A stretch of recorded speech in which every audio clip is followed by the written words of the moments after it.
എൻ്റെ ഒരു ഫ്രണ്ട് വഴിയാണ് ഞാൻ എൻട്രിയിലുള്ള ഇങ്ങനെ ഒരു കോഴ്സിനെ കുറിച്ച് അറിയുന്നത്. ചേർന്നപ്പോൾ തന്നെ ആദ്യം എന്ന് പറഞ്ഞാൽ ഫാമിലി, എൻ്റെ വീട്ടുകാരായിരുന്നാലും എൻ്റെ പപ്പ, അമ്മ, എൻ്റെ സിസ്റ്റേഴ്സ്, ഫാമിലി എല്ലാവരും ഭയങ്കര സപ്പോർട്ടീവായിരുന്നു. നന്നായിട്ട് ചെയ്യാൻ കഴിഞ്ഞിട്ടുണ്ട്.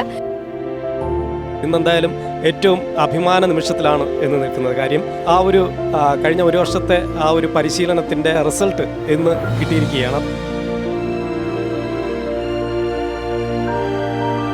നല്ല പ്രൗഡ് തോന്നുന്ന ഒരു മൊമെന്റിലാണ് ഞങ്ങളിപ്പോൾ നിൽക്കുന്നത്. ഇപ്പോൾ ഈ ഒരു മോണ്ടിസോറിയുടെ ഒരു കോഴ്സ് കഴിഞ്ഞപ്പോൾ അവളെ ആ അധ്യാപകരെ പരിശീലിപ്പിക്കുന്ന ആളാക്കി സ്കൂള് ഉയർത്തിയിരിക്കുകയാണ്. ഈ ഒരു കോഴ്സിൽ തന്നെ ആദ്യം കമ്മിറ്റ് ചെയ്തപ്പോൾ മുതലുള്ള സെയിൽസ് മുതൽ ഞങ്ങളുടെ മെൻറ്റേഴ്സ് വരെയുള്ള എല്ലാവർക്കും വളരെ താങ്ക്സ് ആണ് പറയുന്നത്. ഇന്നത്തെ ദിവസം എന്ന് പറഞ്ഞാൽ എൻ്റെ ജീവിതത്തിൽ എനിക്ക് മറക്കാൻ പറ്റാത്തൊരു ദിവസം തന്നെയാണ്.